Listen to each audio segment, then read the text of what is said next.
नमस्कार दोस्तों, मैं रोहित तिवारी आप सभी का आपके अपने YouTube channel knowledge academy by Rohit sir में स्वागत करता हूं।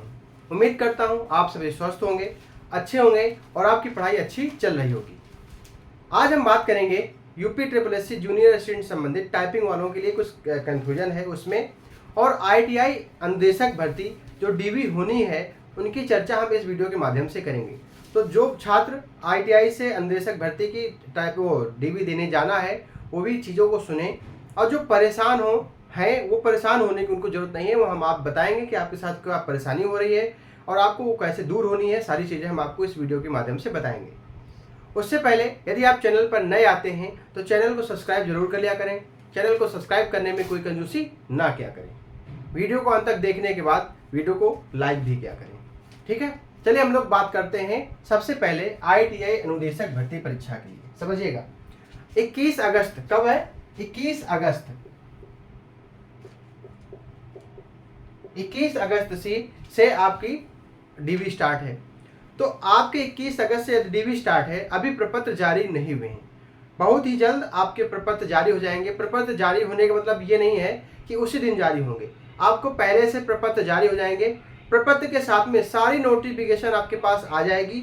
आपके पास की पहले बात तो आपके जितने डॉक्यूमेंट हैं उनको तैयार रखिए। आपकी मार्कशीट हो गई, आपकी इनकम, आपकी कास्ट सर्टिफिकेट हो गई, आपका निवास हो गया, आपका एक्सपीरियंस हो गया, सारी चीज़ें आप कंप्लीट रखिए।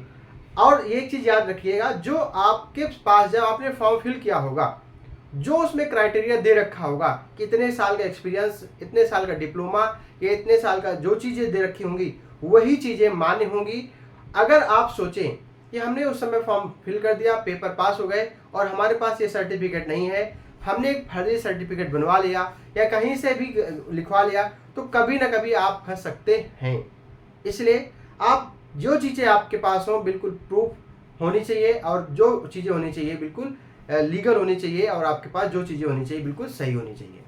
ठीक है। दूसरी बात, आप लोग परेशान अभी से ये हो रहे हैं कि डॉक्यूमेंट को लेकर के कि कब प्रपत्र जारी होंगे, प्रपत्र जब जारी होंगे सारी चीज़ें लिखी होंगी। आपके पास फोटो कौन सी लगेंगी, जैसे आपने कहा कि अपने निवास प्रमाण पत्र बनवाया, तो आपने जो फॉर्म फिल किया था वही फोटो आपने रखी रही होगी, तो आपने निवास में लगवा दिया, वही आपने आय में लगवा दिया। तो इससे कोई दिक्कत नहीं होने वाली है। आपके पास फोटो यदि पुरानी है फॉर्म भरते समय वाली तो अच्छी बात है, अगर नहीं है तो आप नई फोटो अभी से बनवा सकते हैं। नई फोटो भी मान्य होगी।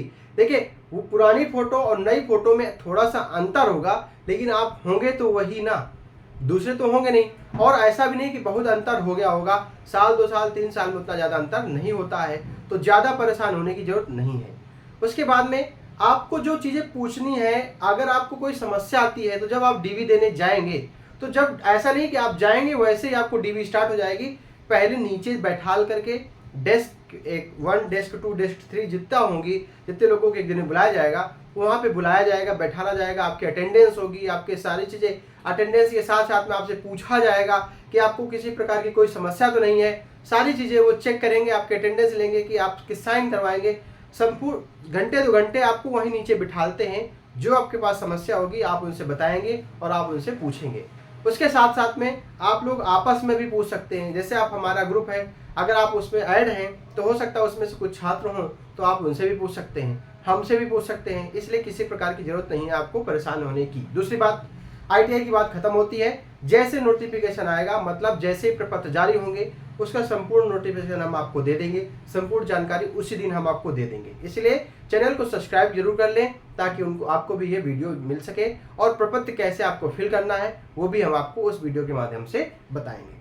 अब बात रही जूनियर असिस्टेंट 1262 टाइपिंग वाले। ये लोग इतना ज़्यादा कंफ्यूज हो चुके हैं, खैर कंफ्यूज होना उनका वो बात है, इतने दिन से बेचारे वेट कर रहे हैं, और दिन प्रतिदिन 10 दिन 5 दिन हर बात पे ये होता है कि अब टाइपिंग होगी, अब टाइपिंग होगी, अब टाइपिंग होगी।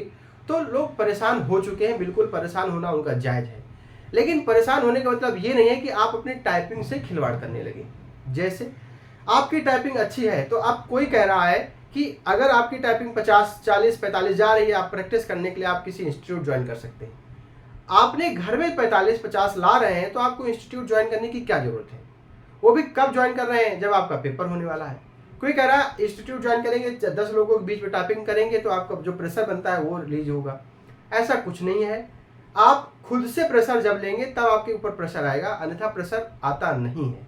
ठीक है, हमने भी टाइपिंग दी है और हमने घर में सीख करके मात्र 1.5 महीने में टाइपिंग सीखा है और टाइपिंग देने गए हैं और हम टाइपिंग पास हुए हैं। ठीक है, अब जब आप सीख चुके हैं तो आप कहते हैं सोनी टाइपिंग का या किसी का, हम किसी की बात नहीं कर रहे हैं, किसी का भी हम पेड बैच ले लें। कोई कह रहा है इसका पेड बैच ले लो। ये बताइए भाई, जब आप सीख चुके हैं तो आप जो फ्री प्रैक्टिस मिल रही है उन पे ध्यान देना। आपको पेड जब जरूरत थी, जब आपको सीखना था तब पेड बैच लेना चाहिए था। अब पेड बैच की क्या जरूरत है? आप कुछ नहीं, जो भी फ्री मिले 2 मिनट 5 मिनट का लगा कर डेली प्रैक्टिस करते रहें। बाकी अन्य एग्जाम की तैयारी करें टाइपिंग वाले, बाकी 55 से 12 वैकेंसी वाले जो भी छात्र हैं वो अपनी तैयारी करें अपने पेपर की, क्योंकि हर वैकेंसी की अपेक्षा इसमें कंपटीशन कम है और आप इसको क्वालिफाई कर सकते हैं।